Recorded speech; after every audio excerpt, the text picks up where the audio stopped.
4 3 2 1ค่ะ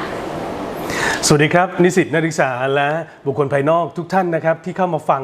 นะครับวันนี้วิชาวันนี้ก็คือการจัดการระบบเศรษฐกิจภาครัฐนะครับพูดง่ายๆว่าวันนี้เราจะปูพื้นฐานใน EP ที่1นะครับ EP ที่1เนี่ยเราคงจะต้องย้อนกลับไปนะครับว่าในประเทศของในโลกของเราเนี่ยมีระบบการปกครองกี่แบบด้วยกันถ้าเราจะพูดแบบที่1ที่หลายๆร้อยประเทศที่ใช้กันเลยก็คือ democratization นะครับไม่ว่าจะเป็น kingdom หรือเป็น president ก็ตามระบบเศรษฐกิจก็จะเป็นแบบหนึ่งครับเพราะฉะนั้นระบบเศรษฐกิจที่เราเห็นในรูปแบบการปกครองอันนี้ก็คือ free economics หรือ capitalist หรือทุนนิยมกับอีกระบบการปกครองหนึ่งที่เราเรียกว่า socialist หรือสังคมนิยมเนี่ยนะครับเพราะฉะนั้นระบบเศรษฐกิจก็จะเป็นหน้าตาอีกแบบหนึ่งเหมือนกันซึ่งต่างกันไปเลยนะครับกับอีกหนึ่งระบบเศรษฐกิจที่เราอาจจะไม่คุ้นเคยสักเท่าไหร่เนื่องจากในสถานการณ์ปัจจุบันที่เป็นโลกาภิวัตน์เนี่ยนะครับคงไม่มีประเทศใดประเทศหนึ่งที่ใช้ระบบเศรษฐกิจแบบเพียวๆแต่คงจะต้องใช้เป็นแบบผสมนะครับนั่นก็คือข้อดีของ capitalist หนึ่งส่วนข้อดีของ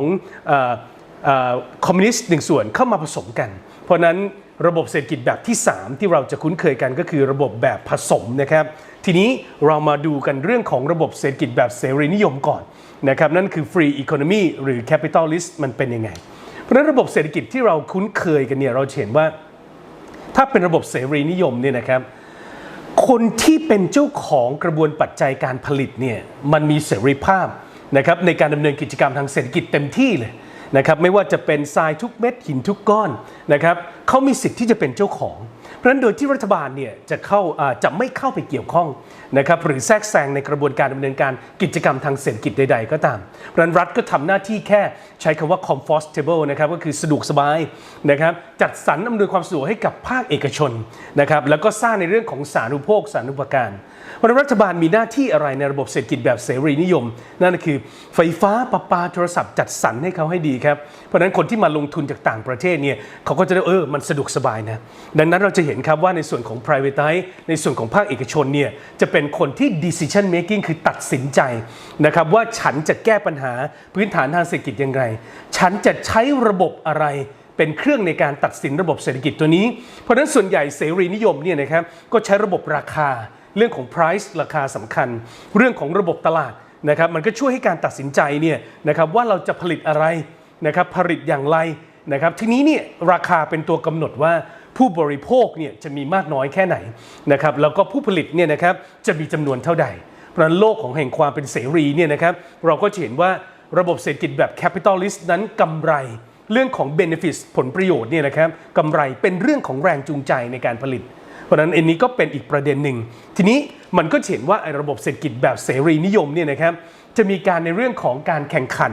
ค่อนข้างที่จะสูงมากเลยเราใช้คำว่า competitiveness นะครับการแข่งขันเนี่ยค่อนข้างที่เป็นการแข่งขันที่สูงมากๆแล้วก็มีความเป็นเสรีนิยมเนี่ยมากๆทีเดียวเพราะฉะนั้นราคาจึงถูกกำหนดขึ้น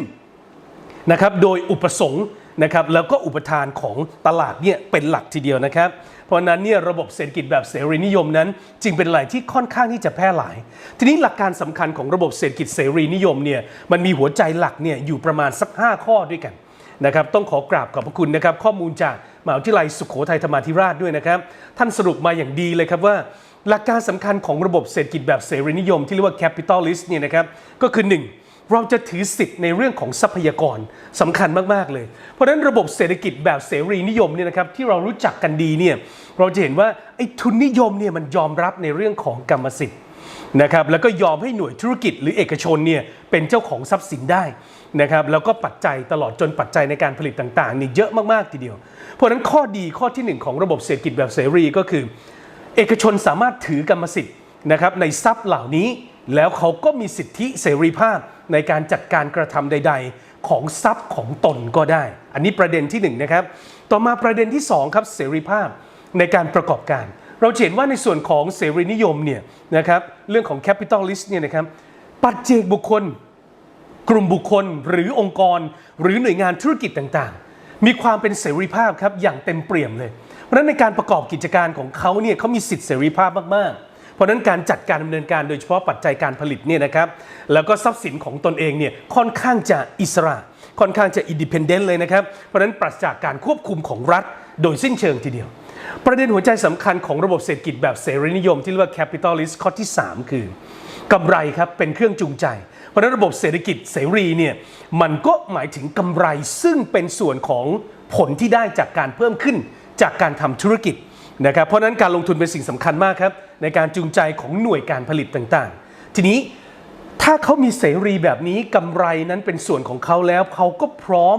ที่จะนำเทคโนโลยีครับ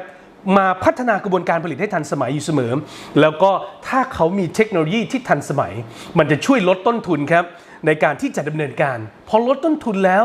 benefits ครับกำไรมันก็จะมากขึ้นเพราะฉะนั้นผู้บริโภคเนี่ยก็จะยึดนะครับโดยเฉพาะเลือกของการบริโภคสินค้าได้หลากหลายมากเพราะฉะนั้นจะเห็นความแตกต่างนะครับเพราะฉะนั้นเสรีนิยมก็ฉันก็มีสิทธิ์ที่จะซื้อสินค้าอะไรก็ได้นะครับแล้วก็การบริการนั้นก็นำมาซึ่งความพอใจสูงสุดเลยนะฮะแล้วก็การจ่ายเงินนั้นก็จะน้อยลงนะครับแล้วก็ทำการเปรียบเทียบนะครับเรื่องของความต้องการนะครับของตนเองแล้วก็ของบริการจากสินค้าต่างๆนะครับต่อมาครับประเด็นที่ 4เราจะเห็นงี้นะครับว่าหลักการสำคัญของระบบเศรษฐกิจแบบ capitalist หรือเสรีนิยมหรือ free economy เนี่ยนะครับเรื่องของกลไกราคานะครับเรื่องของ price สำคัญที่สุดเลยเพราะฉะนั้นกลไกราคาเนี่ยถ้าเราจะมองลึกลงไปเนี่ยเราจะเห็นว่าระบบเศรษฐกิจแบบเสรีเนี่ยนะครับใช้ราคาเป็นตัวตัดสินปัญหาโดยเฉพาะปัญหาของพื้นฐานในด้านกระบวนการผลิต productivity ทั้งหลายนี่นะครับเพราะนั้นก็คือผู้ผลิตจะตัดสินใจว่าจะผลิตอะไรนะครับเขาตัดสินใจเองเลยนะครับเป็นจำนวนเท่าใดนะครับก็ดูแนวโน้มความต้องการของผู้บริโภคครับว่าเขาต้องการอะไรเพราะฉะนั้นผู้บริโภคเนี่ยก็จะจ่ายเงินซื้อสินค้าชนิดต่างๆได้เยอะทีเดียวทีนี้ถ้าดูระดับราคาสินค้าเนี่ยของผู้บริโภคเนี่ยก็เขาก็จะดูแล้วครับว่าเขาพร้อมที่จะจ่ายเงินหรือเปล่าเราจะเห็นอย่างนี้นะครับว่าผู้บริโภคนั้นต้องการสินค้าชนิดใหม่ๆเพราะฉะนั้นคนที่มาลงทุนในการผลิตเนี่ยเทคโนโลยีต้องใหม่นะครับตอบสนองความต้องการของผู้บริโภคได้แม้ราคาจะสูงก็ตามนี่นะครับเพราะฉะนั้นเราก็เห็นว่าผู้ผลิตเนี่ยจะทุ่มทุนกำลังการผลิตเนี่ยมากๆเลยเพราะฉะนั้นการผลิตสินค้าเนี่ยเราแน่ใจเลยครับว่าเราขายได้แน่นอนอันนี้คือข้อดีประเด็นที่ 4คือผู้บริโภคนะครับสามารถซื้อสินค้าได้หลากหลายแล้วคนที่เอาเงินมาลงทุนในการผลิตเขาก็พร้อมที่จะผลิตนะครับทีนี้เรามาดูสักนิดนะครับว่าวิธีดูว่าแนวโน้มของราคากับดูว่าพฤติกรรมของผู้บริโภคเนี่ยเป็นตัวกำหนดหรือไม่เพราะฉะนั้นผู้ผลิตเนี่ยต้องดู2ตัวนะฮะเรื่องของราคาเรื่องของพฤติกรรมผู้บริโภคเพราะฉะนั้นเนี่ยถ้าเขาดูได้แล้วเนี่ยเขาจะเห็นทันทีเลยว่าฉันจะผลิตอะไรในปริมาณเท่าใดในราคาของระบบเศรษฐกิจแบบเสรีแล้วมันก็เลยทำให้ราคาเนี่ยนะครับเป็นเครื่องบ่งชี้นะครับอีกแบบหนึ่งเหมือนกันเพราะฉะนั้นมันก็สามารถที่จะคอนโทรลสามารถที่จะควบคุมการทำงานภายในของระบบเศรษฐกิจจนกว่าเราเห็นว่าราคานั้นทำหน้าที่แทนผู้บริโภคเนี่ยแหละครับเราก็เห็นว่ามันเป็นเครื่องชี้นะครับแนวทางของผู้ผลิตเฉพาะสินค้าที่เราต้องการหัวใจหลักสำคัญของระบบเศรษฐกิจเสรีอีกข้อหนึ่งครับก็คือบทบาทภาครัฐเป็นเรื่องสำคัญมากๆนะครับโดยเฉพาะในเรื่องของที่รัฐจะมีบทบาทในทางเศรษฐกิจนะครับและรัฐก็ทำหน้าที่เพียงในเรื่องของอย่างเช่นกระบวนการยุติธรรมการป้องกันประเทศรัฐพยายามไปสร้างสิ่งอำนวยความสะดวกให้กับผู้บริโภคหรือประชาชนรัฐก็ไม่มีหน้าที่เลยครับที่จะเข้ามาดูแลในเรื่องของระบบเศรษฐกิจตรงนี้ผมขออนุญาตชื่อบุคคลสำคัญท่านหนึ่งนะครับท่านก็คืออดัมสมิธนะครับอดัมสมิธเนี่ยเป็นคนวางระบบเศรษฐกิจแบบทุนนิยมเอาไว้เพราะฉะนั้นเนี่ยรัฐมีหน้าที่คอยอำนวยความสะดวกให้เขาคนที่จะมาลงทุนต่างๆเพราะนั้นก็เป็นอีกประเด็นหนึ่งครับที่น่าสนใจทีเดียวเพราะนั้นหลักการสำคัญของระบบเสรีนิยมเนี่ยมันสรุปได้ประมาณ5ข้อด้วยกันนะครับนั่นก็คือบทบาทของรัฐ1กลไกราคาสินค้า2นะครับกำไรเป็นเครื่องจูงใจ3แล้วก็เสรีภาพในการประกอบการเพราะฉะนั้นเราเห็นว่าการถือสิทธิ์เนี่ยในทรัพยากรเนี่ยเอกชนเขาต้องการแน่นอนครับทีนี้ทุกสิ่งทุกอย่างในโลกของเราเนี่ยนะครับเราจะเห็นเลยว่ามันมีทั้งข้อดีและข้อเสียด้วยกันเพราะฉะนั้นระบบแบบทุนนิยมข้อดีมันมีไหมตอบได้เลยครับเรื่องของ motivation เรื่องของแรงจูงใจเพราะว่ามันทำแล้วกำไรก็ตกเป็นของเจ้าของกิจการนะครับเนื่องจากว่าผู้ผลิตแต่ละรายเนี่ยสามารถที่จะแข่งขันกันขายสินค้าบริการให้มากที่สุดเลยเพราะฉะนั้นมันก็ต้องมีการปรับปรุงเทคนิคแหละครับโดยเฉพาะในกระบวนการที่เรียกว่า productivity เนี่ยกระบวนการผลิตต่างๆเพราะฉะนั้นการจัดการระบบเศรษฐกิจภาครัฐเนี่ยท่านต้องเข้าใจลงลึกถึงระบบเศรษฐกิจทุนนิยมก่อนว่าแรงจูงใจในการทำผลประโยชน์ไปตกที่ใครนะครับแล้วผลิตแล้ว ท่านจะใช้กระบวนการผลิตแบบดั้งเดิมคงไม่ได้นะครับคงต้องใช้การปรับปรุงเทคนิคใหม่ๆอยู่เสมอนะครับให้คุณภาพของสินค้านี่มันโอเคขึ้นดีขึ้นแล้วผู้ผลิตสินค้าเนี่ยก็มีเสรีภาพครับน้องๆหนูๆผู้ฟังทั้งหลายนะครับเราจะเห็นว่าผู้ผลิตสินค้าเนี่ยสามารถที่จะ decision making คืออะไรคือการตัดสินใจครับตัดสินใจที่จะผลิตอะไรนะครับผลิตเพื่อใครแล้วผลิตออกมาแล้วปริมาณเท่าใดอันนี้เป็นส่วนสำคัญมากๆเลยเพราะฉะนั้นผู้บริโภคก็มีโอกาสที่จะเลือกบริโภคสินค้าและบริการต่างๆในราคาที่ยุติธรรมและเป็นธรรมมากที่สุดนะครับทุกอย่างมีข้อดีและทุกอย่างต้องมีข้อเสียครับเรามาดูสักนิดหนึ่งว่าข้อเสียของระบบเศรษฐกิจแบบทุนนิยมเนี่ยมีอะไรบ้างเราจะเห็นว่าข้อเสียของทุนนิยมเนี่ยคือเรื่องของการกระจายรายได้ของประชาชนเนี่ยนะครับมันจะไม่เท่าเทียมกันคำว่า distribute income การกระจายรายได้ใครทำมากคนนั้นได้มากเพราะฉะนั้นมันก็จะเกิดความเหลื่อมล้ำทางสังคมเกิดขึ้นเนี่ยแหละครับเพราะฉะนั้นบุคคลในสังคมเนี่ยมีทรัพย์สินที่ต่างกันมีความเท่าเทียมต่างกันการศึกษาต่างกันความเป็นอยู่ต่างกันเพราะฉะนั้นทรัพย์สินย่อมมีความได้เปรียบใครมีมากคนนั้นก็ได้เปรียบนะครับทีนี้เราจะเห็นว่าทรัพย์สินเนี่ยนะครับเป็นแหล่งกำเนิดของรายได้ที่สำคัญมากๆเลยนะครับเพราะฉะนั้นคนที่มีทรัพย์สินมากก็ย่อมแสวงหานะครับทรัพย์สินของตัวเองได้มากเพราะฉะนั้นก็มีต้นทุนในการที่จะผลิตมากนะครับทีนี้ถ้าเราจะบอกว่าคนที่มีทรัพย์สินมากคือนายทุนได้ไหมทางเศรษฐศาสตร์บอกได้เลยครับเพราะฉะนั้นโอกาสที่นายทุนเนี่ยจะเกิดช่องทางหรือการเอาเปรียบมันเกิดขึ้นได้การที่นายทุนจะขาดจริยธรรมมีไหมก็คงมีได้แหละครับเพราะฉะนั้นเราจะเห็นว่าทางเศรษฐกิจกำไรเป็นเรื่องสำคัญที่สุดการที่เข้ามาลงทุนทรายทุกเม็ดหินทุกก้อนมีความจำเป็นที่ต้องได้กำไรครับอันนี้เราต้องทำความเข้าใจนะครับแต่ถ้าเป็นอย่างนี้มันจะเกิดแรงกดดันและเกิดความระส่ำระสายทางการเมืองและก็เรื่องของเศรษฐกิจสังคมด้วยเพราะนั้นเราจะสรุปท้ายนิดนึงนะครับว่าข้อเสียนะครับของระบบเศรษฐกิจแบบทุนนิยมเนี่ยนะครับพูดง่ายๆคือบางประเทศไม่เอาเลยฮะตัดออกไปเลยอย่างเช่นสาธารณรัฐประชาชนจีนหรือแม้แต่เวียดนามก็ตามยกเลิกระบบนี้ไปเลยนะฮะแต่ด้วยความที่ว่าปัจจุบันเนี่ยนะครับการที่ในประเทศใดประเทศหนึ่งเนี่ยจะใช้ระบบเดียวมันคงเป็นไปไม่ได้เหมือนกันนะครับแล้วก็ในบางสถานการณ์เนี่ยระบบเศรษฐกิจแบบ capitalist หรือ free economy เนี่ยนะครับก็ไม่สามารถที่จะนำไปใช้ในการแก้ไขสถานการณ์ที่เรียกว่า situation เนี่ยได้เลยอย่างเช่นผมยกตัวอย่างว่าในภาวะของฉุกเฉินหรือภาวะสงครามเนี่ยนะครับถ้าหากรัฐบาลเนี่ยปล่อยให้เอกชนดำเนินกิจกรรมทางเศรษฐกิจบางอย่างเนี่ยสถานการณ์ตัวนั้นอาจจะเลวร้ายลงก็ได้เพราะฉะนั้นข้อเสียของระบบเศรษฐกิจทุนนิยมนั้นรัฐอาจจะต้องเข้ามาแทรกแซงในสถานการณ์บางอย่างได้ผมยกตัวอย่างเช่นประเทศอังกฤษเนี่ยนะครับในสมัยของสงครามโลกครั้งที่1เนี่ยเราก็จะเห็นว่ารัฐบาลเนี่ยต้องหันมาแทรกแซงกิจกรรมบางส่วนของภาคเอกชนเพราะกลไกราคาไม่ได้ผลนะครับมันก็เลยการทำให้เกิดการขาดแคลนสินค้าแล้วก็บริการต่างๆต้องใช้วิธีการปันส่วนแทนฮะอันนี้คือสถานการณ์ที่มันเคยเกิดขึ้นมาแล้วนั่นหมายความว่าเศรษฐกิจแบบทุนนิยม capitalist ก็ไม่ได้ดีทั้ง 100% นะระบบเศรษฐกิจแบบทุนนิยม capitalist เนี่ยนะครับถ้ามีใครผลิตสินค้าชนิดนั้นน้อยรายมันจะเกิดคำว่าอิทธิพลครับหรือคำว่า influence นะครับเพราะฉะนั้นเนี่ยเขาก็จะผูกขาดผลิตสินค้าตัวนั้นแล้วเขาสามารถที่จะกำหนดราคาเพราะฉะนั้นรัฐบาลก็ไม่สามารถที่จะเข้าไปแทรกแซงได้ผลเสียตัวนี้จะตกกับใครครับ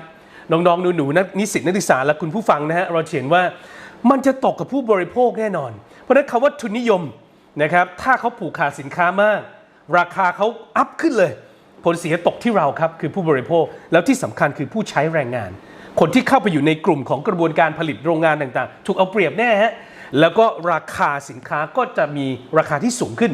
นะครับแล้วก็การกดราคาค่าแรงเนี่ยนะครับให้มันต่ำขึ้นอย่างเงี้ยนะครับถือว่าเป็นอะไรที่สาหัสสากันทีเดียวแล้วครับเพราะระบบเศรษฐกิจแบบcapitalist หรือทุนนิยมเนี่ยครับก็ถือว่าเป็นระบบที่ต้องพิจารณาดูให้ดีแหละครับเพราะนั้นเนี่ยตั้งแต่ที่เราพูดมาตอนต้นเนี่ยเราจะเห็นเลยว่าหลักการสำคัญของระบบเศรษฐกิจแบบเสรีนิยมที่เรียกว่า capitalist หรือ free economy นั้นข้อดีนะครับสิ่งที่มันเกิดขึ้นแล้วเราเห็นตลอดเวลาคือการถือครอง